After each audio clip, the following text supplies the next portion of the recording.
Hi, my name is Julian Carrington, and I'm a programmer with the Planet in Focus Environmental Film Festival. And it is my pleasure to be joined for a Q&A by Costa Boutsikaris, who is the director of Inhabitants, an indigenous perspective.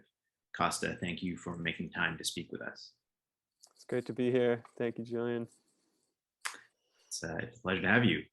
Um, to begin with, I'd love to hear a little bit about the origins of the project. I know that this film is a follow-up to your previous project, which was a broad look at the concept of permaculture. So I'm curious, what prompted you to want to focus more specifically on indigenous land stewardship practices? Yeah, so it's kind of a two-part answer, but my first film was focused on, it's called Inhabit, a permaculture perspective. And I spent a couple years looking at how permaculture takes shape in different forms and farms and cities and suburbs. And kind of getting deeper into that film, I started to learn the history of permaculture really was, these two guys in Australia who actually learned a lot and based a lot of their teachings on practices of the Aboriginal peoples of Australia. And although they mention it a few times in the books and the texts that kind of builds that movement, there's not such a great focus and or space created for Native people to actually be part of that movement.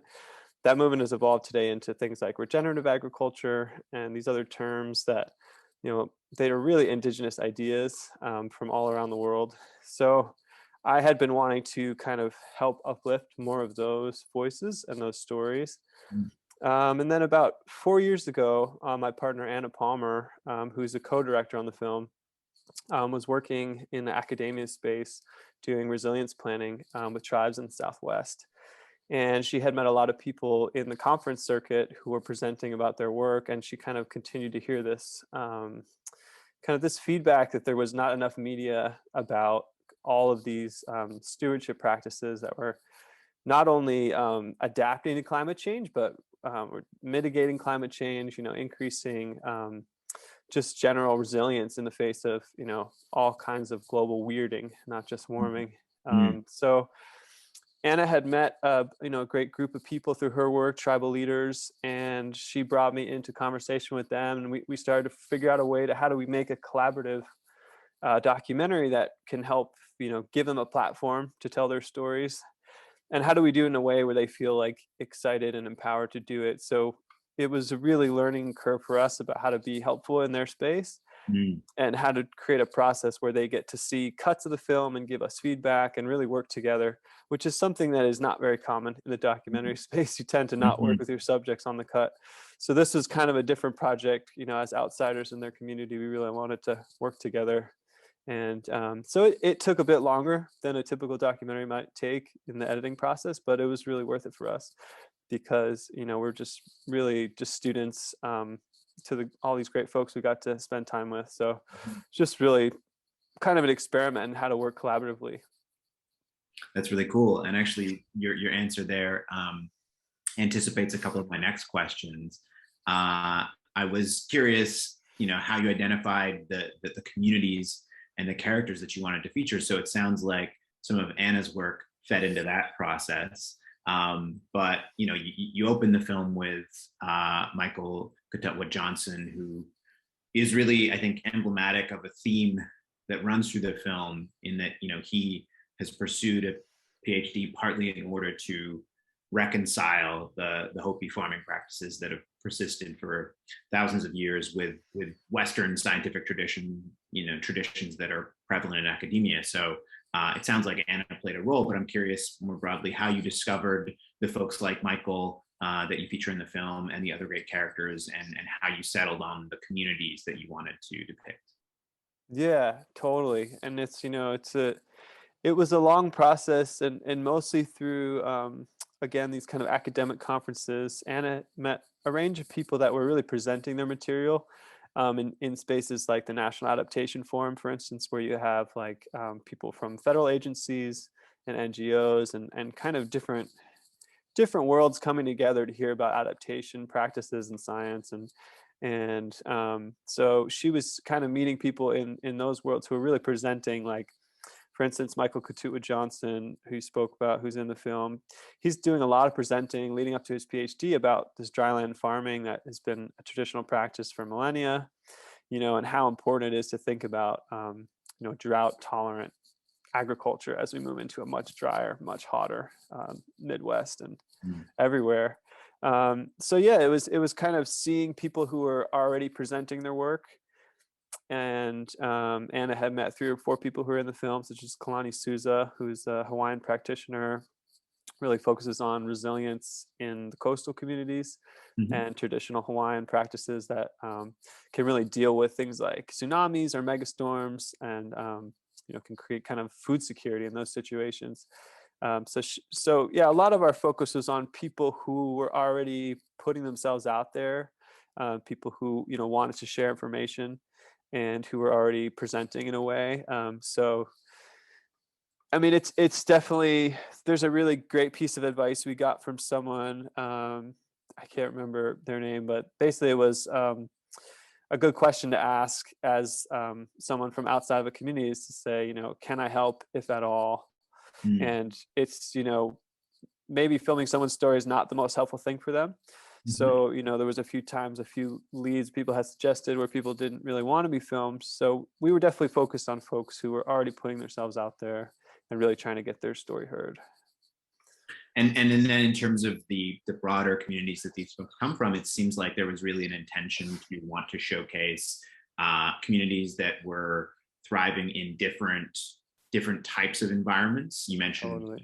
the coastal community that we see in Hawaii. You've got the Hopi in Arizona. You've got Yeah. folks in I think the Wisconsin area.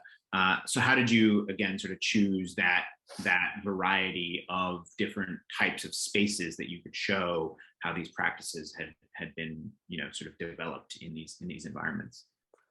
Totally. I mean, one of the things you get to see when you go to a conference of adaptation is this wide range of not only problems people are dealing with in different ecosystems and ecotypes and bioregions, but also how they're adapting to it. So one of the things we wanted to do is create a film that, not only looked at native land stewardship, but looked at it in a sense that anyone in really across North America, or across a lot of the northern temperate parts of the world, could really relate to that type of ecology.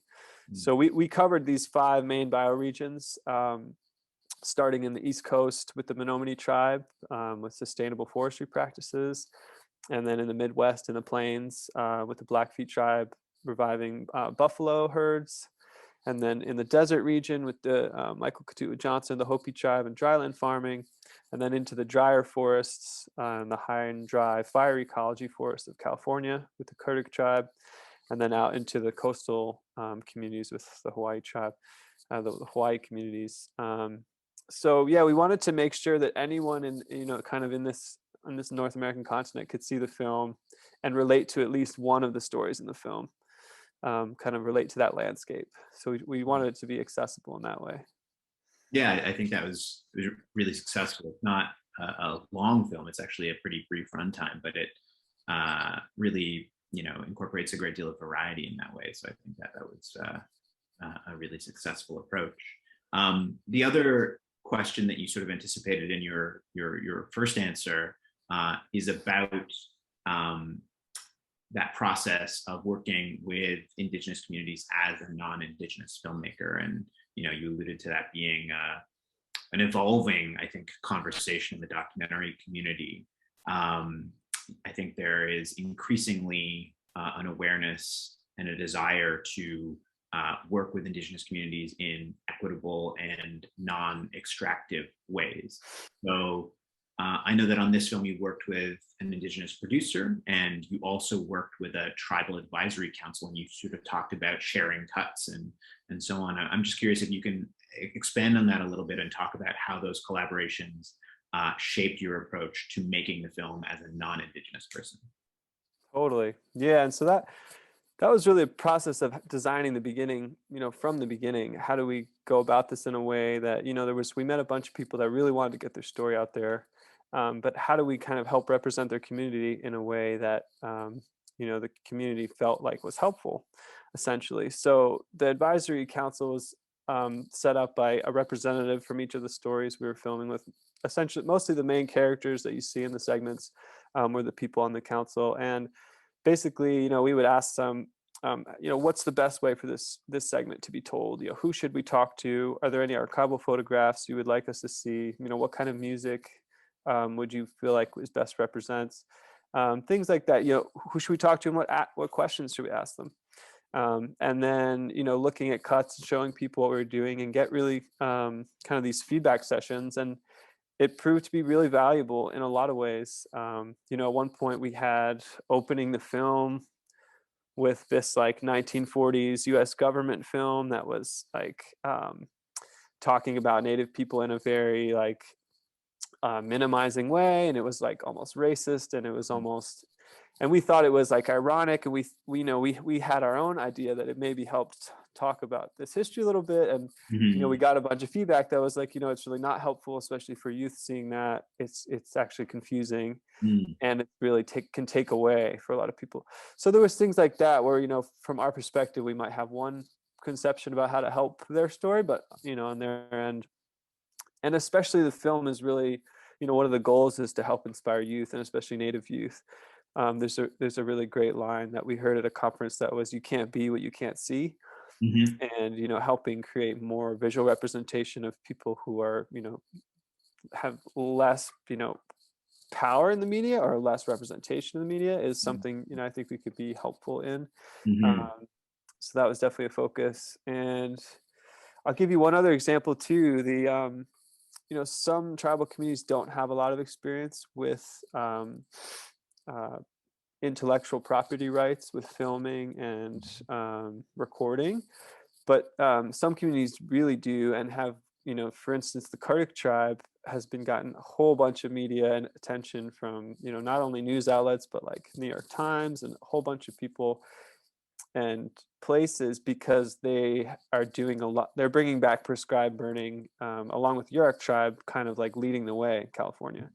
And they've actually created a protocol where if you're going to record anything kind of on their territory or within, with their tribal people, you have to make a copy of it, and that copy is stored in an archive in their library.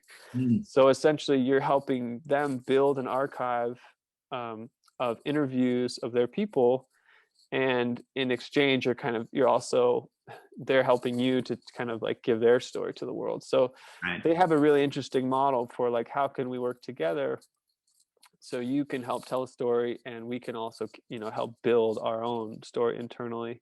So there's definitely some new kind of models around that, and it's, as you said, it's an evolving process. Actually, sort of speaking of new models, I feel like there was a credit in this film that was a new credit to me, and that is a role of a Native impact producer. And I believe that was Colleen Cooley. Can you elaborate a little bit on Colleen's role? It probably, I'm sure, factors into what you were talking about in terms of sharing the film with indigenous people, indigenous youth, and so on. But I'd love to hear a little bit more. Totally. Yeah. So as people might already know, an impact producer is basically someone who takes a documentary and tries to help create a real world impact with the message of the film, whether that's getting people to vote for something, or donate to something, or help something change. Colleen Cooley is a Dene filmmaker and activist, and many other things. For people who don't know, Dene is the proper term for Navajo, which is like an improperly named for a tribe, as many of the tribes in North America have been named by settlers, and they have their own names. Mhm. So she's a Dene activist, scholar, and filmmaker, and so she came onto the project to really help us with our impact goals. So we've been working with the Calliope Foundation, who's really been helping us fund like an impact campaign to not only help kind of distribute the film to Native communities for free and kind of pass out educational materials, but also to create resources for people to learn about, how do you find what land you live on? whose territory do you live on? Maybe it's like historically or present day, and how do you learn more about those people, and how can you donate it to people in the film, and kind of a wide range of resources to try and help people find a way into the stories who might feel like it's very something that they might not be able to interact with. So on our website, we built out some resources. The native land mapping tool is actually out of Canada. I think it's called Native Land Mapper. Mhm. But yeah, so part of that has been collecting resources and then giving out free screenings and hosting free virtual screenings, especially for Native communities, to trying to help inspire more land stewardship and direct people to funding and grant sources and things like that. That's really cool. I was actually going to ask how viewers might be able to become involved in supporting these movements, even if they themselves are, remote from these communities. Are there ways that people want to support these initiatives and practices can do so? Yeah, so on our site, Inhabitants Film, we have if you click support land stewardship, you can directly visit the website of all the 5 stories in the film, and they all have their own donation pages within that. So there's very simple ways you could directly support, as well as like following along kind of their social media links and their blogs and websites, and kind of seeing kind of the activity day to day. Some communities are very active. For instance, the Kurg tribe is doing a lot of burning right now. They're dealing with a lot of a really intense fire season, and it's really great to share their stories. They're posting a lot of information about what they're doing, and they have a lot of fundraisers going for things like different equipment or different personnel needs. So I think there's some really great opportunities for people to get involved, especially if you live in California. The Kurg tribe is a great community to support and get involved with, and as well as the Blackfeet tribe if you live in the plains, to learn more about bison restoration and things like that. So we're hoping that people get more in touch with maybe what's happening in their ecoregion, Mm. in terms of what are the native land sovereignty issues, and how can maybe they lend support towards that. Yeah, I mean, I'm sure you'd be happy if folks supported the communities in the film, or if they were to, look into the communities that are more local to them, and sort of the ways in which they might be leading initiatives as well. I think obviously this is an issue that spans the continent and beyond. So Totally. yeah, there's no Totally. shortage, I'm sure, of ways to lend support. Maybe Totally. finally, I'll close with a fairly broad question. And I'm just curious, what role do you see for these kinds of indigenous stewardship practices in the fight against climate change going forward? Yeah, no, I mean, it's a great question, and I think it's like the ultimate question in a sense. It's like, we're running out of technological fixes. I think we're kind of coming to a point, like culturally, that we're realizing we can't invent our way out of this problem anymore. Mm. And the only thing to do is to actually step back and humble ourselves, and really pass the mic to the people who have been in these landscapes for millennia, and not only understand the history better, which is really important history to understand better. Today, President Biden in the United States declared this is the first Indigenous Peoples Day, but Mhm. he also kept Columbus Day. So, we still have a lot of issues in terms of how are we recognizing Native people sovereignty, across North America. So there's, really learning the history and understanding the struggles that are happening today, but also really understanding how much we've mistreated the landscape and the people here, and how those two things are so interrelated. One of the big takeaways for us is that, there's this buzzword that keeps kind of popping up in the past few years of like native solutions to climate change. And although that's very true, that people who have been in these landscapes for millennia know how to manage the land. That is true, but it's also important to realize they're not just solutions, because these are stewardship practices that were violently ended by Mm. colonialism, And so they're not, when we say they're just solutions, they're really like the restoration of many, many generations of tradition. So I think, it's important to recognize that every stewardship practice comes with so much history, and there's so much to learn. And I think, we can't learn it all, but if we can focus on the regions that we live in and really kind of understand how those landscapes have been changed, and, who can we support to help bring that back, I think we might have a shot at adapting to, a very fast paced changing world. So Mm. I think it's not only like critical that we do that, but I think it's very exciting, and it could be extremely yeah, just I think it can be extremely satisfying to know that, where you are today, you can actually, there's so much history for you to learn, and there's also so much tradition to learn about. And not only foods that you might not know grow where you live, but also the way people have grown those foods and eat those foods and cook with those foods. I mean, there's over 580 tribes in the United States that are recognized. That's 580 different cultures. Mm. That's 580 different ways of living in the land, and cooking food, and hundreds of languages. So